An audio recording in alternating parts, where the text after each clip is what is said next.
बिस्मिल्लाहिर्रहमानिर्रहीम। अस्सलाम वालेकुम स्टूडेंट्स, कैसे हैं आप सब। उम्मीद करती हूँ आप सब बिल्कुल खैरियत से होंगे। This is 9th chemistry chapter 1 nature of science in chemistry. तो स्टूडेंट्स, पिछले लेक्चर्स में हम 9th chemistry federal board course का जो नेशनल बुक फाउंडेशन का चैप्टर है वो कम्प्लीटली डिस्कस कर चुके हैं। अगर आप इस चैनल पर नए हैं तो आप अभी विजिट करें easycam4u.com वेबसाइट। ठीक है, इस वेबसाइट पे आपको 9th क्लास का टैब नज़र आएगा। ठीक है, आप इसको क्लिक करें और ये 9th क्लास का टैब में आपको ये 9th क्लास से रिलेटेड आपको एक वीडियो है, आप इसको वॉच कर सकते हैं। उसके बाद यहाँ पर आपको चैप्टर 1 नज़र आ रहा है। ठीक है, इसको आप क्लिक करेंगे तो आपको यहाँ पर ये चैप्टर की सारी लिस्ट ओपन हो जाएगी। ठीक है, इसमें 5 लेक्चर्स हैं टोटल। ठीक है, 4 लेक्चर्स में हमने जो है पूरा का पूरा चैप्टर डिस्कस कर लिया है और 5th वन में जो है वो एक्सरसाइज डिस्कस करेंगे। और ये 7 ग्रीन में आपको नज़र आ रहा है, आप यहाँ से क्लिक करें इसको, जो ग्रीन में आपको PDF नोट्स नज़र आ रहे हैं, तो आपको चैप्टर 1 के नोट्स जो हैं वो डाउनलोड हो जाएंगे। आप उनको प्रिंट भी करवा सकते हैं और हैंड रिटन भी लिख सकते हैं। और साथ लास्ट में आपके पास ये जो चैप्टर 1 के जो ऑब्जेक्टिव्स हैं इनको भी आप प्रैक्टिस कर सकते हैं। तो चलें स्टूडेंट, स्टार्ट करते हैं। आज की वीडियो में हम जो है वो एक्सरसाइज को कम्प्लीटली डिस्कस करेंगे। रब्बि इश्रह ली सदरी व यस्सिर ली अमरी वहलुल उक़दतम मिन लिसानी यफ़क़हू क़ौली। ऐ मेरे रब, मेरे लिए मेरा सीना कुशादा फरमा दे और मेरा काम आसान कर दे और मेरी ज़ुबान की गिरहा खोल दे ताकि वो मेरी बात समझ सकें। आमीन। अल्लाहुम्मा अन्फ़अनी बिमा अल्लमतनी व अल्लिमनी मा यनफ़अनी व ज़िदनी इल्मा। ए अल्लाह, मुझे फ़ायदा दे उसके साथ जो तूने मुझे सिखाया है और मुझे सिखा जो मेरे लिए फ़ायदा मंद है और मेरे इल्म में इजाफ़ा फरमा। आमीन। तो स्टूडेंट्स, यहाँ पर ये हमारे पास एक्सरसाइज ओपन हो गई है। ठीक है, और इसके ऑब्जेक्टिव्स 1 बाय 1 हम डिस्कस कर लेते हैं। जैसे कि आपने पिछली वीडियोस वॉच कर ली होंगी और अच्छे से आपने जो है चैप्टर को अंडरस्टैंड कर लिया, तो ये ऑब्जेक्टिव्स आपके लिए बिल्कुल भी मुश्किल नहीं है। तो ऑब्जेक्टिव्स में मार्क्स लेना जो है वो it's a piece of cake, अगर आपने कॉन्सेप्ट्स अच्छे से क्लियर किए हुए हैं। ठीक है, तो ये बिल्कुल भी मुश्किल नहीं होता। स्टार्ट करते हैं। आपके पास ऑब्जेक्टिव नंबर 1 है हमारे पास, which branch of chemistry is the study of elements and their compounds except for the organic compounds. Organic compounds के अलावा अगर हम एलिमेंट्स को स्टडी करेंगे तो obviously it is inorganic chemistry. ठीक है, सी ऑप्शन करेक्ट है। नेक्स्ट है हमारे पास question number 2, which branch of chemistry helps to protect water that has been poisoned by soil. ठीक है, अब कौन सी ऐसी ब्रांच है जो सॉइल को वाटर को प्रोटेक्ट करेगी, दैट इज एनवायरमेंटल केमिस्ट्री। ठीक है, नेक्स्ट हमारे पास आ जाता है question number 3, which area of chemistry improves to gauge the behaviour of pollutants and develop techniques for the pollution control. तो हमारे पास यहाँ पर पोल्यूशन को कंट्रोल करने के लिए ऑब्वियसली बात है, हमारे पास इन्वायरमेंट में पोल्यूशन हो रही है और उसको हमने कंट्रोल करना है, तो वो इन्वायरमेंटल केमिस्ट्री है हमारे पास। नेक्स्ट आ जाएगा हमारे पास question number 4, the branch of chemistry that helps to synthesize new medicines.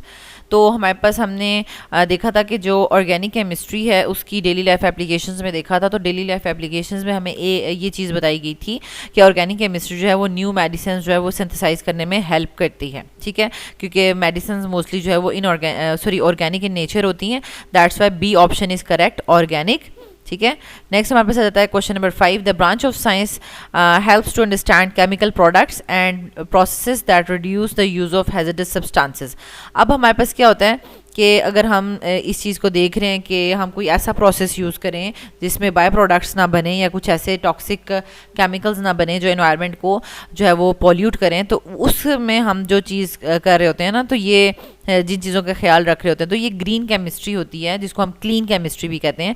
तो वो इन तमाम असूलों को और जो रूल्स हैं उनको डिज़ाइन करती है और उस पर अगर हम काम करते हैं तो दैट इज़ ग्रीन केमिस्ट्री। ठीक है, नेक्स्ट हमारे पास आ जाता है question number 6, to identify the concentration of a particular solution through titration is an application of. अब हमने क्या करना है कि हमने कोई भी पर्टिकुलर सोल्यूशन है और उसकी कंसंट्रेशन फाइंड आउट करनी है, मींस कि हम एनालिसिस कर रहे हैं। ठीक है, एनालिसिस कर रहे हैं तो ऑब्वियसली बात है this is analytical chemistry. Next हमारे पास आ जाएगा question number 7, The batteries in our vehicles are built on the principle of electrochemistry. It is the application of, तो अब हमने ये applications of यानी different branches की application जो पढ़ी है daily life application, तो उसमें हमने physical chemistry में particularly ये पढ़ लिया था कि physical chemistry की आगे जो application है that is electrochemistry, ठीक है, उसकी जो branch है, और electrochemistry जो है वो different batteries को design करने में help करती है, ठीक है। और ये बेसिकली हमारे पास जो इलेक्ट्रोकेमिस्ट्री है ये किसकी एप्लीकेशन है, फिजिकल केमिस्ट्री की एप्लीकेशन है, ठीक हो गया। नेक्स्ट हमारे पास क्वेश्चन नंबर 8 है, the branch of chemistry that is concerned with the large scale production of chemicals. तो ये तो लार्ज स्केल और स्मॉल स्केल ऑलरेडी आपने इंडस्ट्रियल केमिस्ट्री में पढ़ा था कि जो स्मॉल स्केल पे चीज़ें बनती हैं वो लैब में बनती हैं, लेकिन अगर हमने बहुत लार्ज स्केल पे बनानी है चीज़ें तो वो इंडस्ट्रियल स्केल पे बनती हैं, ठीक है, इंडस्ट्रीज़ लगाई जाती हैं उस काम के लिए। दैट्स वाई लार्ज स्केल में जो भी प्रोडक्शन हो रही है वो उसको कौन डील करेगा, इंडस्ट्रियल केमिस्ट्री डील करेगी। नेक्स्ट है हमारे पास question number 9, the branch of chemistry that focuses on the study of polymers, their types, properties, uses is called polymer chemistry, ठीक है, इसमें तो कुछ भी इतना मुश्किल नहीं था। नेक्स्ट है question number 10, the study of the interaction between drugs and the biological targets as well as the development of new medicinal agents। यानी अब हमारे पास मेडिसिनल केमिस्ट्री ऐसी केमिस्ट्री है जो मेडिसिन को बनाने में, डेवलप करने में और फर्दर वो आगे बायोलॉजिकल टारगेट्स में जाके किस तरह से कंबाइन करेगी और कैसे अपना रिएक्शन शो करेगी, इन तमाम चीज़ों को कौन डील कर रही है, मेडिसिनल केमिस्ट्री। अब आ जाते हैं जी, ऑब्जेक्टिव आपने बहुत अच्छे से कर लिया, प्रैक्टिस भी आप कर सकते हैं जाकर easycam4u.com वेबसाइट पर, ठीक है। अच्छा, तो यहाँ पर हमारे पास देखें एक्सरसाइज में कुछ चेंजेस हैं। पिछला जो वर्जन जो अपलोड हुआ था लाइक आपका पिछले साल के जो स्टूडेंट्स हैं उनकी एक्सरसाइज थोड़ी लेंथी थी और उसमें कुछ आप कह लें कि अननेसेसरी से क्वेश्चंस भी ऐड कर दिए गए थे, लेकिन अब इस दफ़ा जो है ये इन्होंने ये वाले क्वेश्चंस निकाल दिए हैं, लॉन्ग क्वेश्चंस जो डाले हुए थे वो निकाल दिए, कम कर दिए, ठीक है। इस लिहाज से आप कह सकते हैं कि चैप्टर 1 की एक्सरसाइज में स्लाइड चेंजेस हैं न्यू एडिशन में, ठीक है। तो वो एडिशन में क्या है कि जस्ट शॉर्ट क्वेश्चंस यहाँ पर आपको नजर आ रहे हैं, जो लॉन्ग थे वो उन्होंने सारे निकाल दिए हैं, ठीक है। अब ये क्वेश्चंस आपको नज़र आ रहे हैं differentiate between science and technology, और जब हमने स्टार्ट में डिस्कस किया था कि इस चैप्टर में से समेटिव असेसमेंट और फॉर्मेटिव असेसमेंट, तो फॉर्मेटिव असेसमेंट वाला टॉपिक जो टेक्नोलॉजी वाला था, साइंस वाला, तो वो एक्सक्लूड था, दैट्स वाई पहला क्वेश्चन एक्सक्लूड हो चुका है। नेक्स्ट है differentiate between Jio chemistry and एस्ट्रोकेमिस्ट्री, तो ये आपने इन ब्रांचेस को डिटेल में पढ़ लिया हुआ है, ठीक है, इनको कैसे अटैम्प्ट करना है स्टार्ट का जो सेकेंड लेक्चर था उसमें। देन थर्ड क्वेश्चन देखें, with the help of example correlated the use of science technology in engineering. Again ये साइंस टेक्नोलॉजी का क्वेश्चन है, ये एग्जाम पॉइंट ऑफ व्यू से नहीं आएगा, आप इसको जस्ट अपनी नॉलेज के लिए रीड आउट कर सकते हैं, ठीक है। ये थर्ड क्वेश्चन भी एक्सक्लूडेड है एंड यानी एग्जाम पॉइंट ऑफ व्यू से। नेक्स्ट है question number 4, how does forensic chemistry helps. Forensic chemistry क्या करती है, ठीक है, वो डिटेक्शन करती है डिफरेंट चीज़ों की, डिफरेंट फ्लूइड्स की, ठीक है, फाइबर्स की, ये सारी चीज़ें, तो वो आपने ऑलरेडी सारा का सारा पढ़ा हुआ है डेली लाइफ एप्लीकेशंस के वाले टॉपिक में।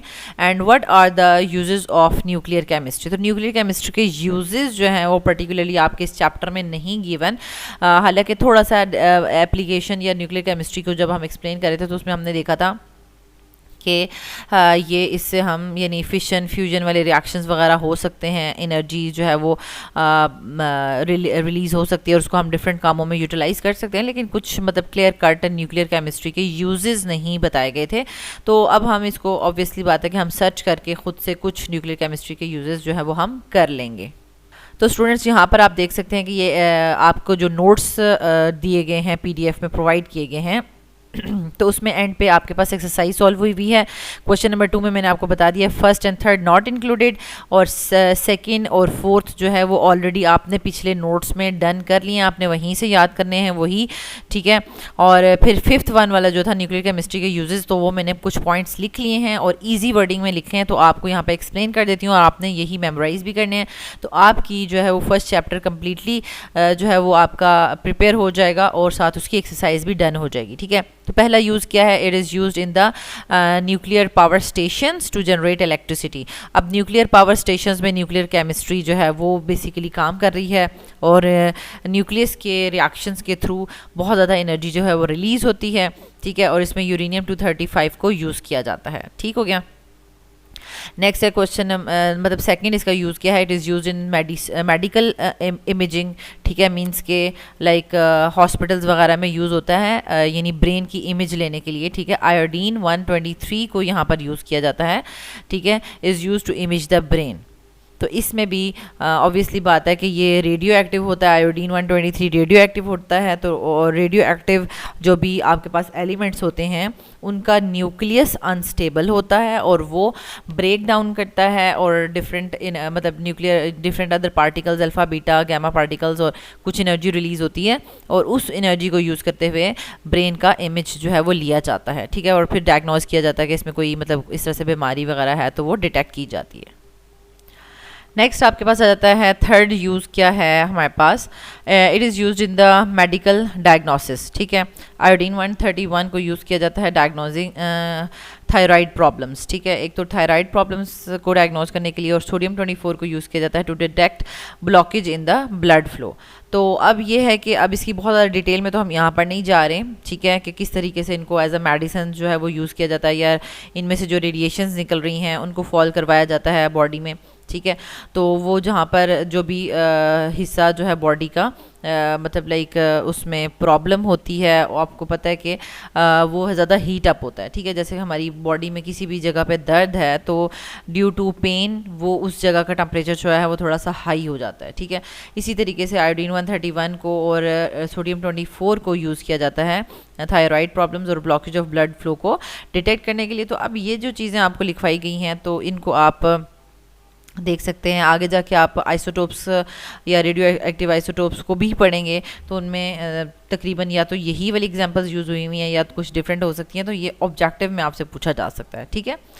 तो मोस्टली वही चीज़ें आएंगी जो आपके यानी बुक में हैं, उसी से रिलेटेड आपसे पूछा जाता है, बहुत ज़्यादा बाहर से नहीं पूछा जाता, ठीक हो गया।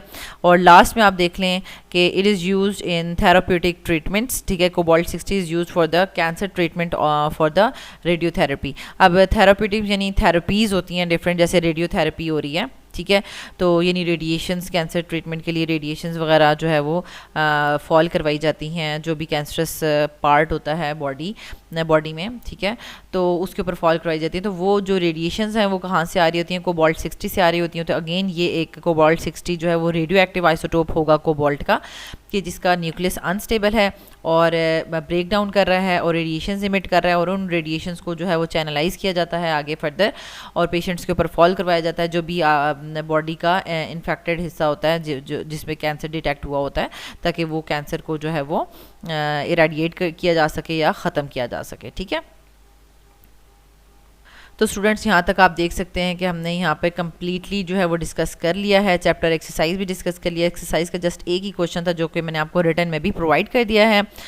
तो इस वीडियो को आपने ज़्यादा से ज़्यादा स्टूडेंट्स के साथ भी शेयर करना है, नोट्स को डाउनलोड करना है, हैंड रिटन करना चाहते हैं तो हैंड रिटन करने, वरना जो है वो इसके प्रिंट आउट्स निकाल लें ताकि आपका टाइम जो है वो बच जाएगा और आप जस्ट मेमोराइज़ कर सकते हैं और इस तरीके से आपका चैप्टर 1 जो है वो कम्प्लीटली प्रिपेयर हो जाएगा। Thank you so much students for watching this video. अगर आपको ये वीडियो अच्छी लगी है तो आप इसको लाइक भी कर दें, चैनल के बटन को भी सब्सक्राइब कर दें और बेल के आइकन को ज़रूर प्रेस कर दें ताकि न्यू आने वाले लेक्चर्स का नोटिफिकेशन आपको मिलता रहे। अल्लाह ताला आपको बहुत आसानियाँ अता फरमाए और आसानियाँ तकसीम करने का शर्फ अता फरमाए। आमीन।